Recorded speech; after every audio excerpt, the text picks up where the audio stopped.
This is not a recruitment podcast.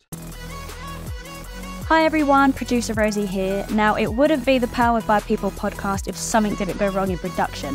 We had a mic issue on this episode, so please accept our apologies for the audio quality. We hope you still enjoy it.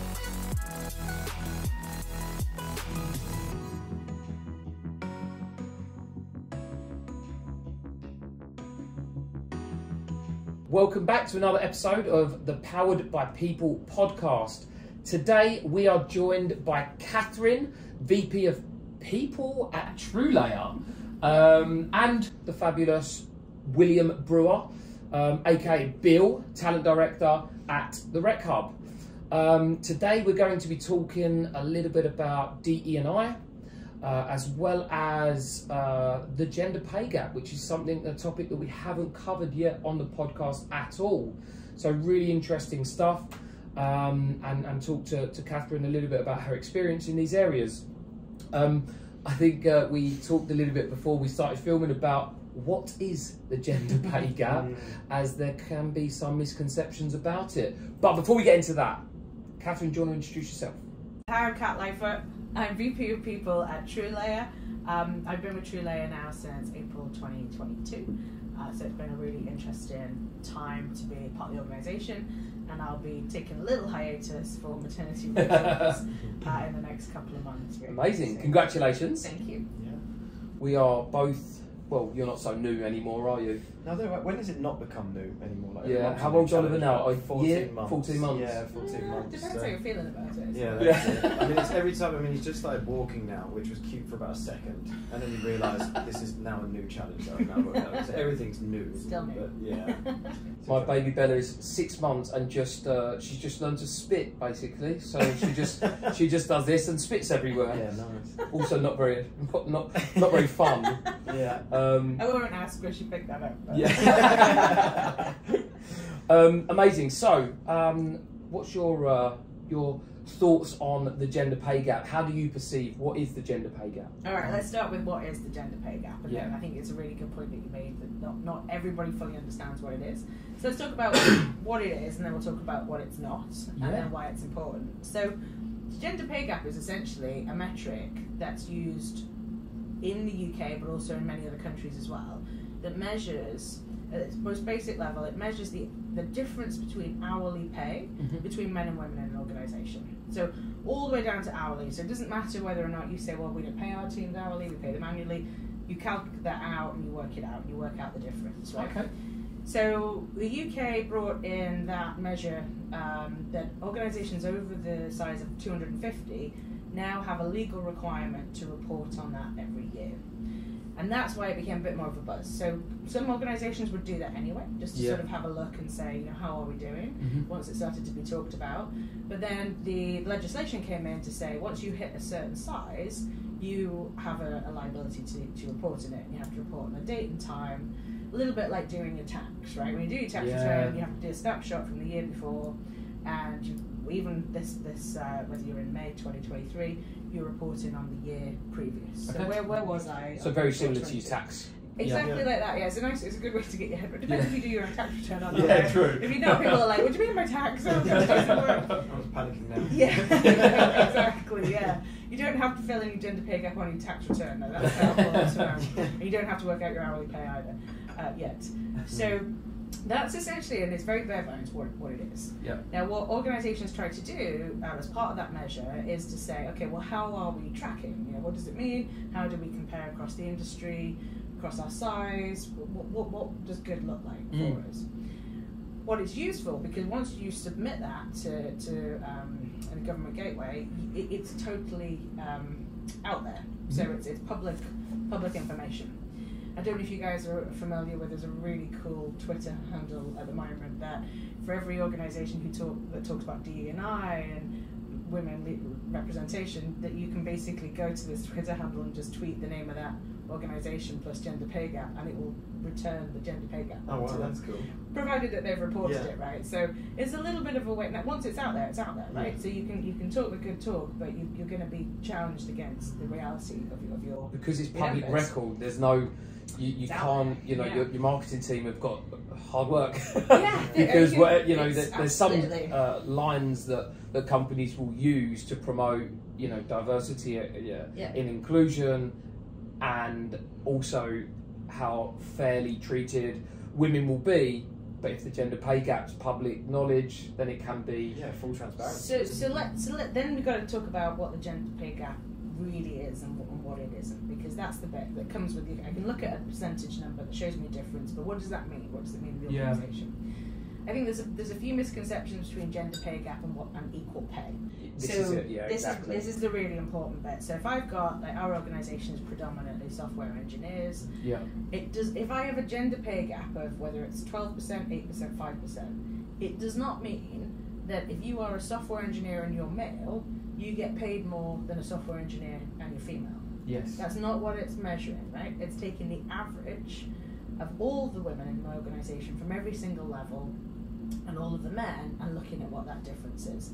And usually what you find, no surprises, is that the pay gap comes about because of, because you can measure it all the way down, you can look at it and say, oh, at these levels, I'm tracking pretty good. Everybody's no pay gap, all my engineers are paid fairly, all my junior managers are paid fairly, but usually in every organisation there will be a point where I hit a level and that gap starts to widen. And that's typically where I'm stepping into the leadership roles. Yeah. And what that's telling you is that I don't have full female representation or equal female representation at the leadership level. So the gap starts to widen as you've got more and more senior men who are getting paid more money. effectively. Yeah. So that it's helpful to really understand that, because what that means then is, doesn't mean you're a terrible organisation because you have a gender pay not gap. at all. But it means that maybe there is some work that needs to be looked at. Now, there might be a lot of reasons why there is that.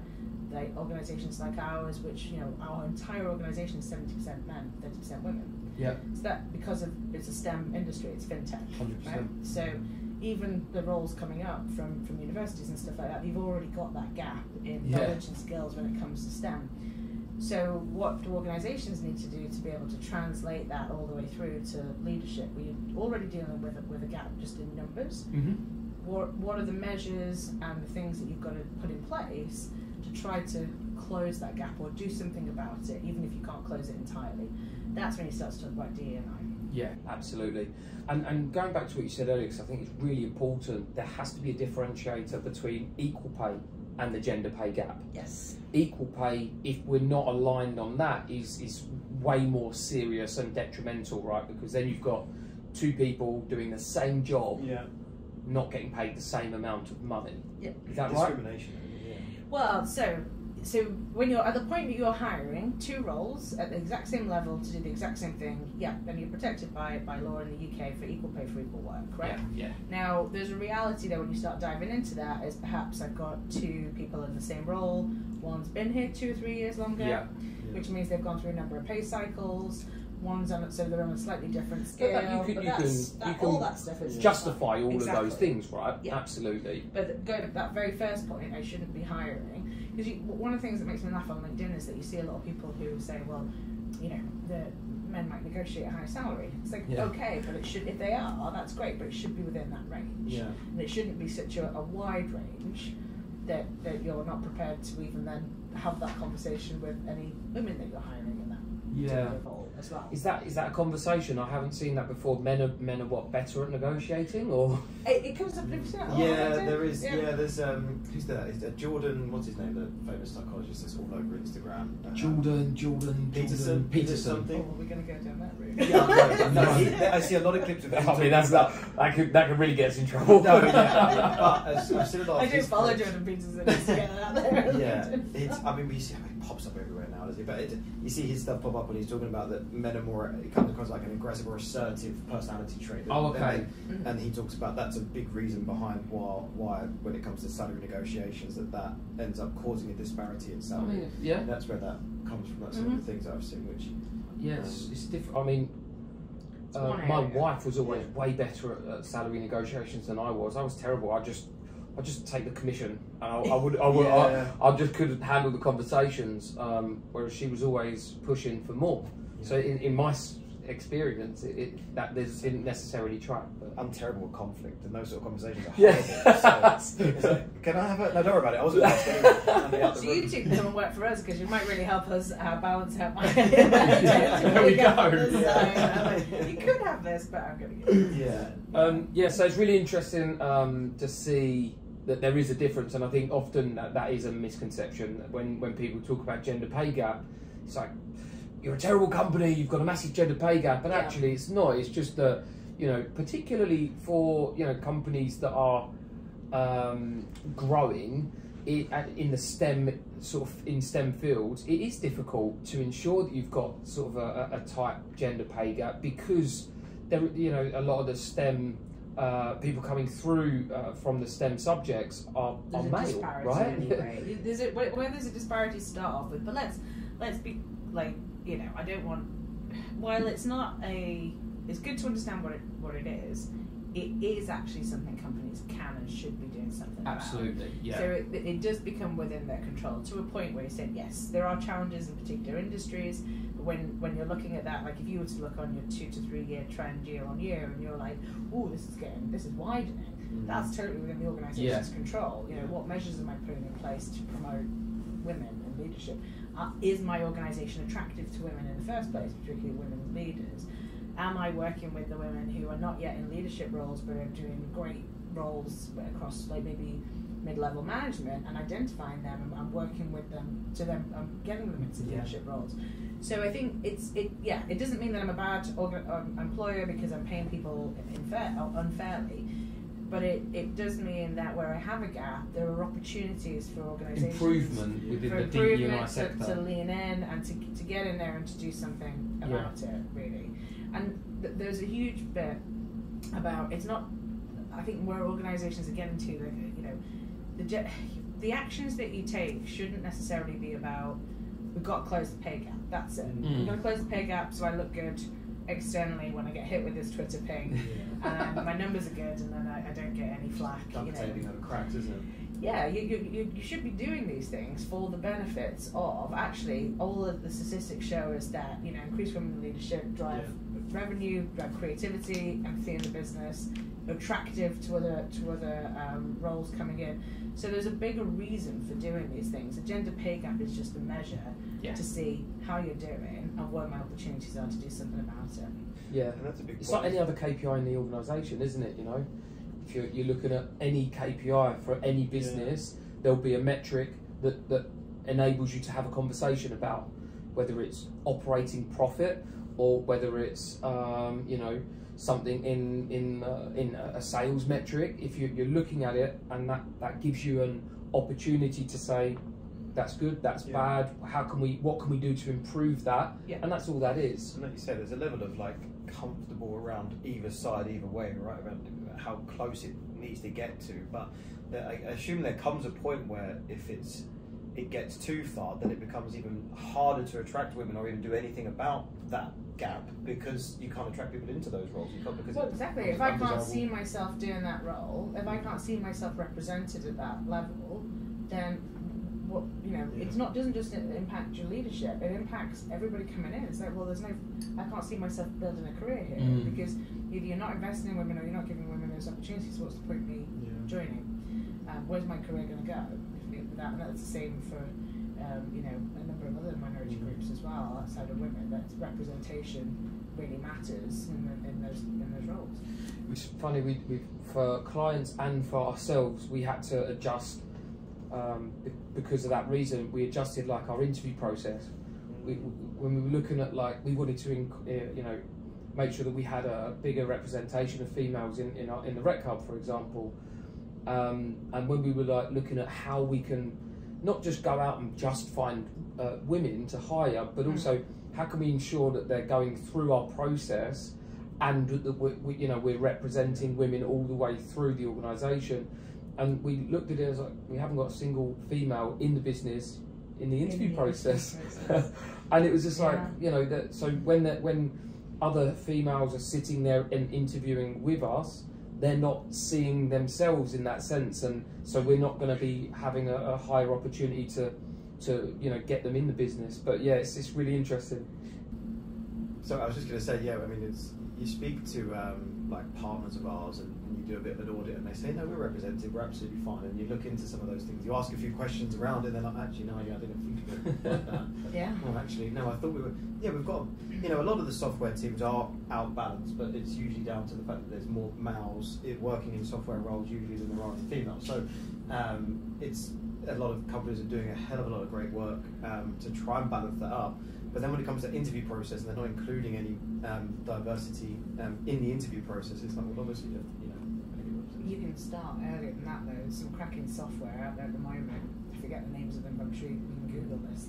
That you, at the point that you're writing the job description, you can. It's a bit like Grammarly, right? Yeah. You chuck it through. You chuck it through a filter. I'm sure ChatGPT is picking this up as well now, but you check it through a filter and it will do an analysis of the language that you're using, whether the terms that you're using is leaning more masculine or feminine, whether there's more neutrality that you could add into language, whether it's certain phrases that actually have been proven to be less appealing to different genders. And that's at the point before you've even got to interview stage, right? So how is the way that I represent the role taking into account inclusivity and attractiveness for a number of different genders, rather than maybe being, and I'll be honest, like, these are some of the roles that I wrote. When I checked it through this filter, I was like, oh, maybe I am a little slightly aggressive in some certain things, maybe I can change that. So it's really helpful to have that, that mirror held up. And so that's before you've even got in the room, right? So it's like, what are we saying? What's attractive? What language are we using? How are we describing the roles? That actually people go, oh, that's interesting. I can see myself in that role. Yeah. I want to find out a little bit more. So there's all that going on, and then there's the whole bit about how, and this is where you guys come in. I think from the recruitment side and the talent space, is that, how is the organisation represented? Yeah. So if somebody, like, I put a great job ad out, they ticked all the boxes. There's no sort of leaning either way. Yeah. First thing that people are going to do is like, okay, what is this organisation? Let's see a little bit about it, and what do they do? Oh, it's fintech. Do I really understand fintech? Do I really understand open banking? But where does the culture come to play in that, and how does the culture come across? Whether it's just on my LinkedIn page or my website, and all those things are playing a role in somebody then deciding whether they can see themselves in that organisation. So true. I was just going to say, I was speaking to a DE&I expert a few months ago, and she mentioned that people have really got it twisted in some sense. Let's go out and find more women to come and work in this organisation. But exactly as you've just said, DE&I starts with the I. There's got to be inclusion in the organisation. Otherwise, you just go out and hire a bunch of women to fit into a business that isn't including them, so they quickly leave. Yeah. And also, if you're starting with the I, with the inclusion aspect, you potentially are naturally and organically going to create opportunities to bring more women into the business, because they feel more empowered, they feel more, they feel a sense of more like ownership towards the business, so that you can get some sort of organic growth there as well. But it's so true. If you're not building a culture of inclusion, forget the diversity hiring piece. Forget the metric. Does it translate? Yeah, exactly. Because it will just be short-lived. But yeah, it's a really, really interesting point. A question that I've got, and one that I've had conversations with lots of different clients over the last few weeks, since we've seen lots of layoffs, and the economy's taken a huge hit across Europe. There's huge budget restrictions in hiring, and that for what some people have suggested has really affected DE&I within organisations. Yeah. So it begs the question: is DE&I a luxury, or is it built into our overall budget and strategy? Because to some degree there is budget associated to DE&I incentives. Gosh, it's a tough one, isn't it? And I think different organisations, if they're being super honest, will say different things. You're absolutely right. Yeah, it's really difficult to give a blanket answer to that, but it's I'll try. Yeah. And I think it just sort of, first of all, the larger the organisation, the easier it is to do, just because you've got sheer scale, right? So that's much easier. Then we talked a little bit about earlier about that.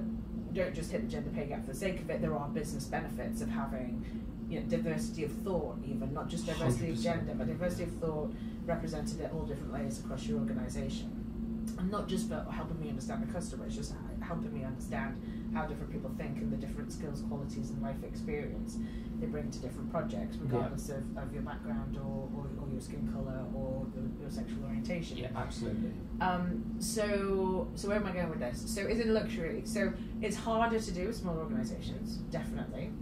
And this is at the point where the organisation has a decision to make. Yeah. So am I doing it to tick boxes, like make sure I look okay in the gender pay gap? Yeah, so because I might look a bit shit, if I'm doing this, or am I doing it for reasons because it's important, right?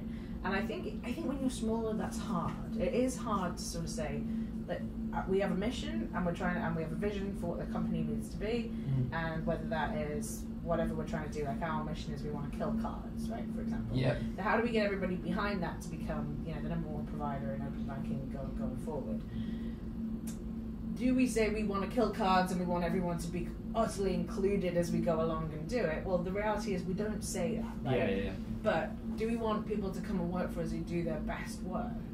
Yes. And by doing their best work, a number of things have to be true, right? I feel I can fully embrace where I work, I can fully be myself, and I feel fully part of the team and I'm included, right? A number of other things that we talk about. And therefore, if you are striving for that, then absolutely yes. Then it isn't a luxury. It's an absolute part of your critical DNA. Part of the culture that you're trying to create. If you believe that the culture is built on, then a great culture leads you to a great business outcome. Yeah. So I think there's a huge bit around that, but I think there's some organisations, and we won't name the industry where they are, that are like, that's all super nice, but the business outcome is the most important thing. Yeah. And that's fine. That's fair enough. And I think there are organisations that say that say, look, if you are brilliant at this, I don't care where you've been, what you've done, but as long as you're helping me hit that goal, right? Yeah. So technically, they are being more inclusive, but maybe the language is a little about it. But so it depends on where you go. It's like whether it's I really want to create a culture that's good, where people are going to thrive in. Yes. Because I know that's going to get me to my business outcome. Yeah. Then that's one approach. But other organisations are like, culture is what it is, but my outcome is all the people that I want are going to be here to get to that outcome regardless. Yeah. Now, I think where it becomes a problem, particularly if you're hiring or deciding where to go, is you need to know what you're getting into. Yeah, that's true. And that becomes a bit harder. But I think there is, without too much digging, you can find those organisations that are very blunt about, we are business outcome focused, that is first, and that's what we're going to do. It's a quick glass door, it's a quick whatever. Yeah. A quick look on the pictures and you see yourself represented there, yes or no, maybe not. But it is hard to know that. But you've got to, you'll have your preference of where you want to be. You've got to have a little bit of respect for the organisation that just says all those things are super nice, but if we're not hitting that goal, then nothing else matters. None else matters. Yeah. It's funny, isn't it? Because back to your point earlier about we've seen the stats that say productivity and some of the benefits of having a diversified workforce. Yeah. So absolutely. Yeah, so in facto, but yeah. If you do your redundancy process, if you have to go through that, unfortunately, and you think about it in a way that how are we going to build back better, because that's ultimately the goal of redundancy, as much as you give up anyway. So you want to be able to build back the organisation, but making sure that you're taking those stats and statistics and facts when you're saying this is the workforce we're going to build back with.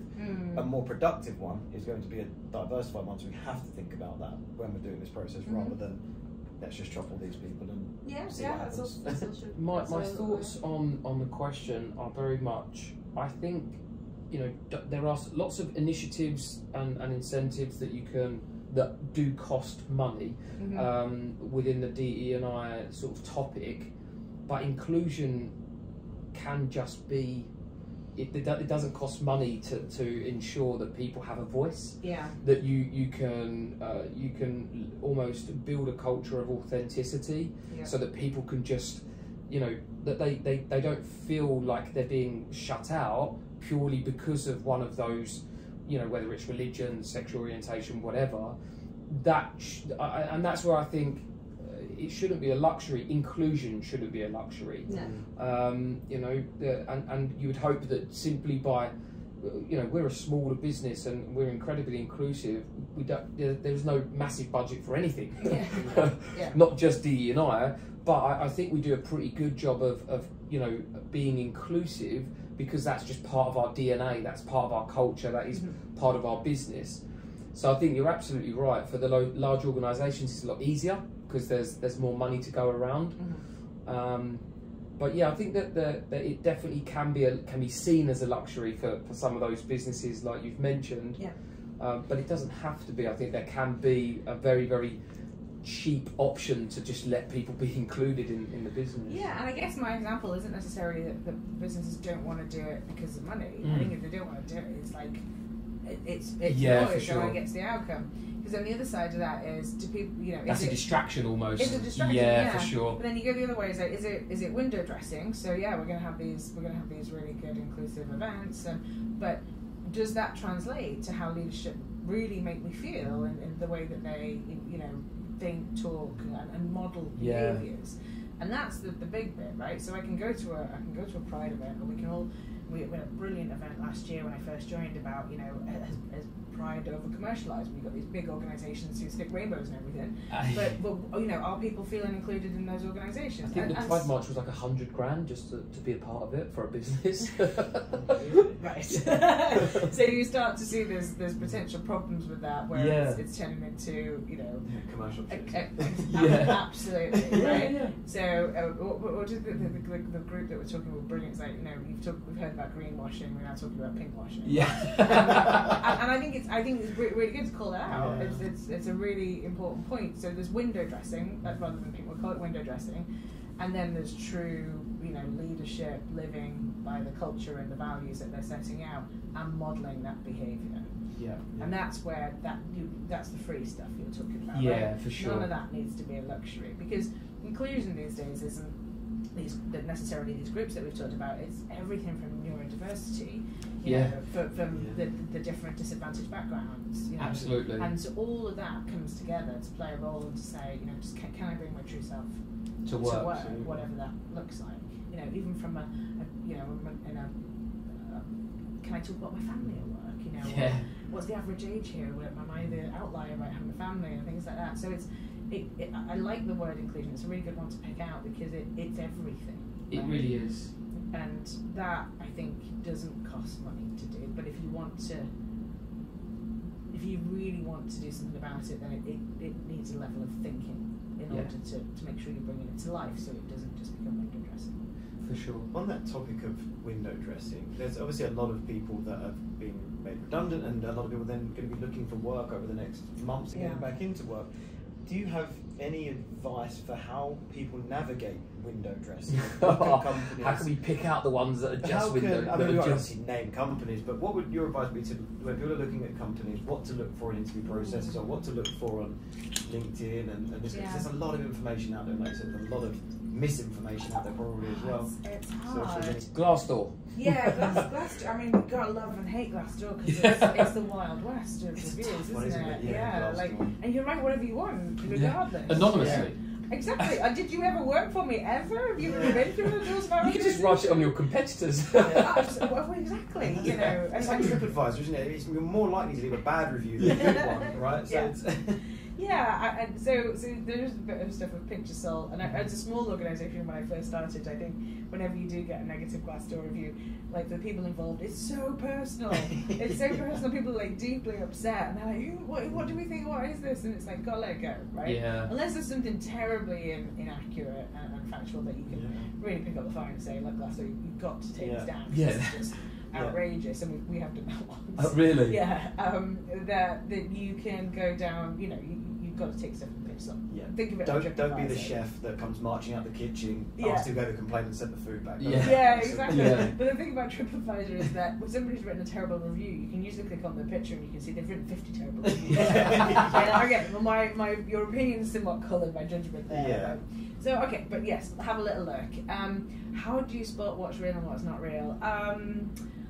It's super hard, isn't it? You know, so if the company has invested really well in their marketing, although like we said, go and have a look at the gender pay gap. You know, are they window dressing? Are they saying that we've got these women in leadership roles? What is their actual pay gap? There's some hard metrics out there. Go and have a look to see what their overall does their annual reports touch on anything and everything from gender pay gaps to sustainability. Yeah.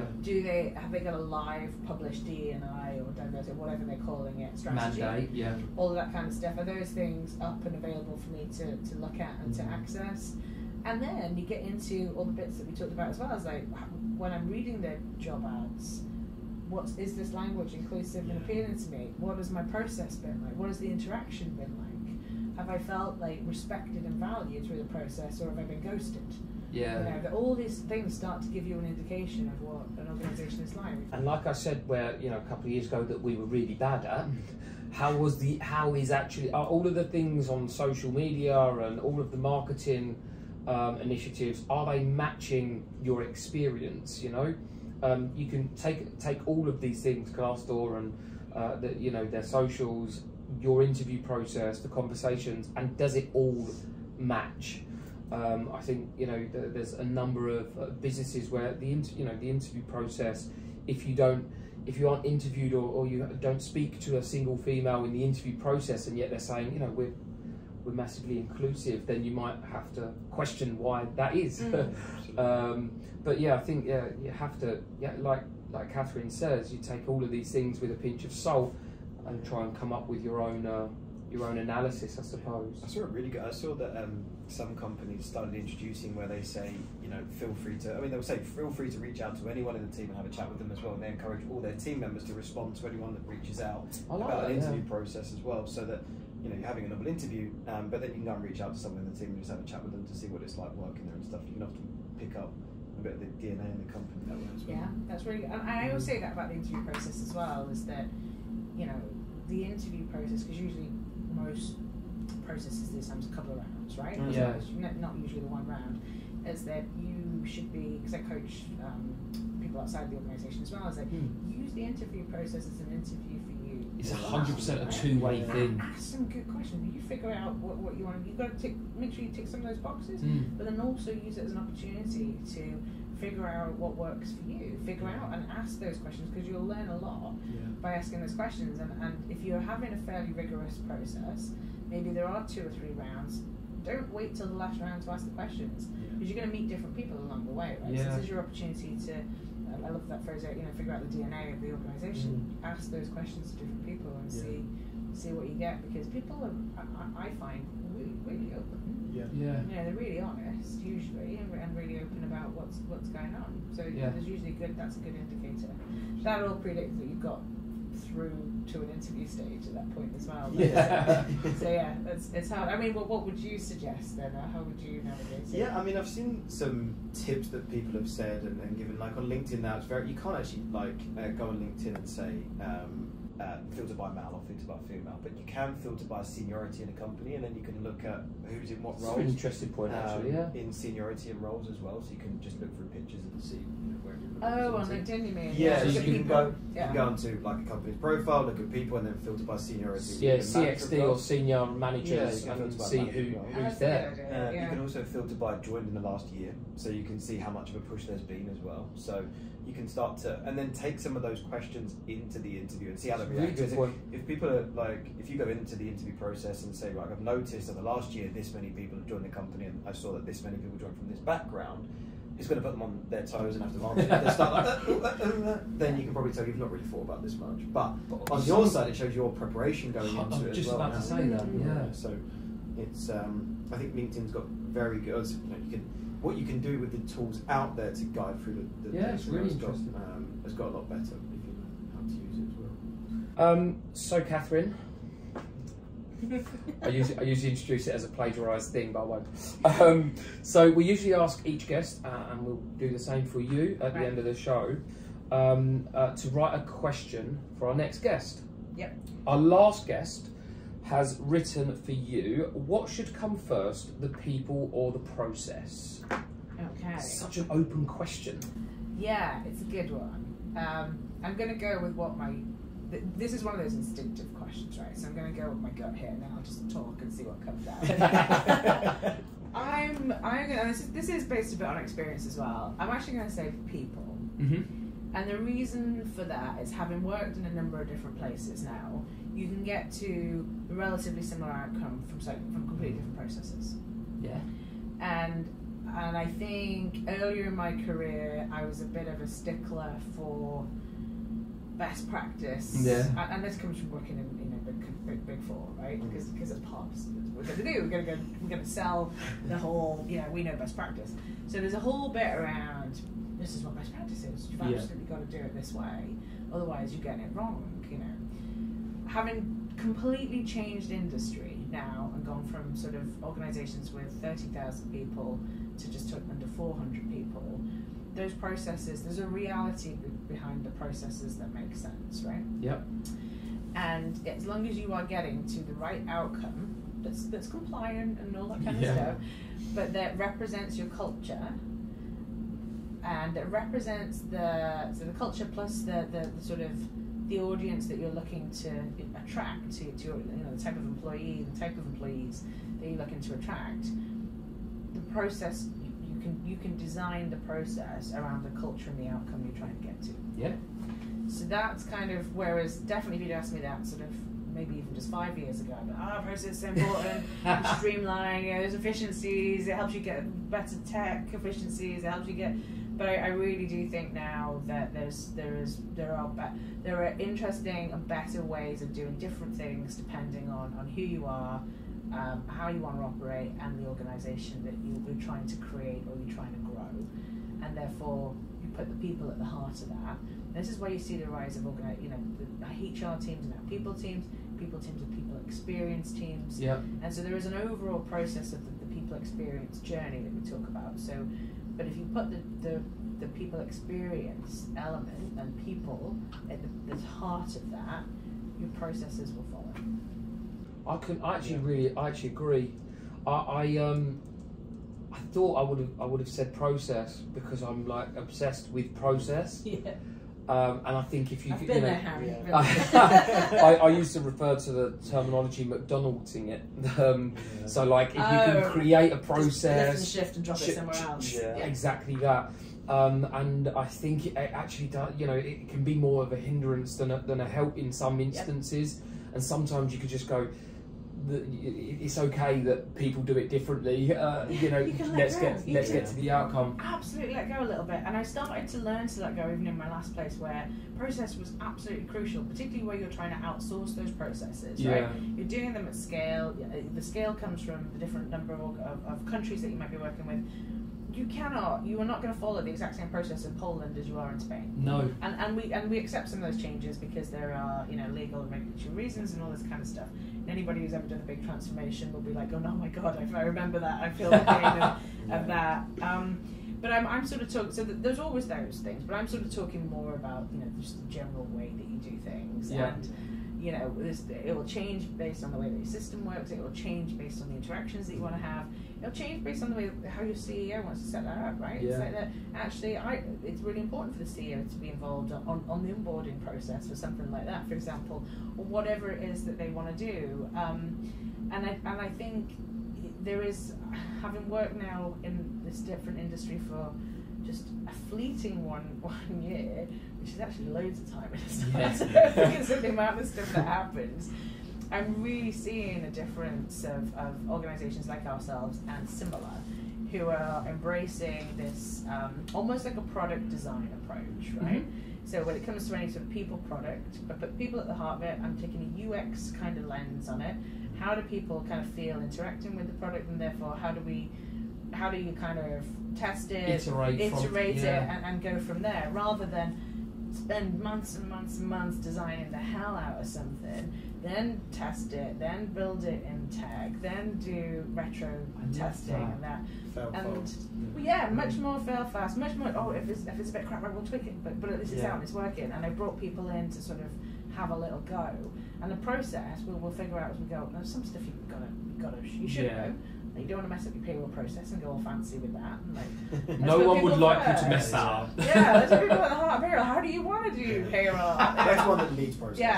Yeah, there's a bit of a sensible approach, but I definitely think when it comes to things like whether it's performance, whether it's identifying talent and high potential, whether it's actually the learning and development processes.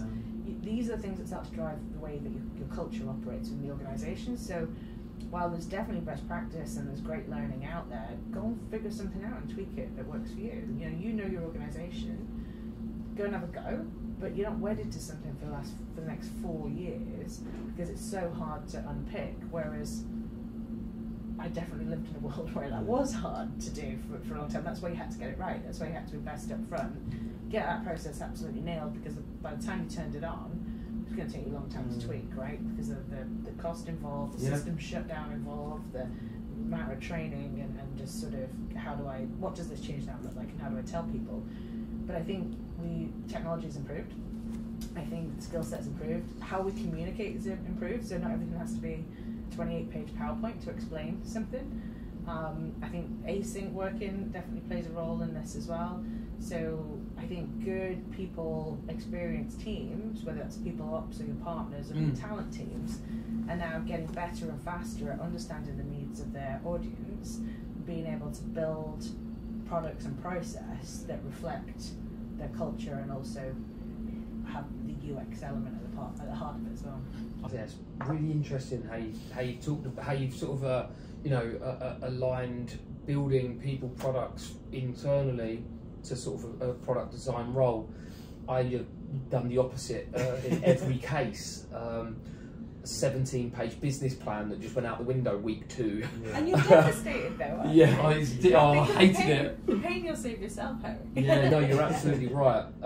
Interestingly, we just recently rolled out Lattice. I don't know if you've heard of that, but I did it without going crazy on process, and actually it's so much easier. Life was so much better. Absolutely. Interesting. Thoughts, people or process? Yeah, I mean, I'm similar to you. I'm a people person, I think. So my natural brain just goes to putting people at the core of it. I'm sure it was in Richard Branson's book or something. I remember reading it, and it says in there, if you hire great people, they will hire great people for you as well. Yeah. So as long as you keep that ethos at the centre of it, that it's all about the people, and they will do great things for you if you hire the right people. On the other side of it, process, there is a place for having, I'm talking about from a hiring perspective. Having great process in place takes out bias sometimes as well. I think we talked about right at the start of this, right? It doesn't work when it comes to a hiring process. If you're like, well, I got a good feel for this person. I read a stat, again, this could be completely made up. I seem to do that a lot on these podcasts. You're 74% more likely to hire someone that looks like you. Yeah, you're just like dating. Yeah, exactly. So you're, absolutely, you're right. Some processes are important to remove those biases for sure. Pretty sure. I'm just thinking about my team now. They're all like, no, Cat definitely. I don't like her at all. But I'm now thinking about it. No. Well, look, thanks for joining us, Kat, and William. Thanks for listening, and if you're watching, thanks for bearing with our squinty eyes. We're not complaining because it's beautiful weather, but it hasn't been fantastic for filming. But thanks for listening and watching, and we'll see you soon. You used to have your contingent workforce, your permanent workforce, and what I'm now seeing is more a total talent approach. Yep. So one of our clients, for example, has specifically called out that 25% of their workforce needs to be agile. So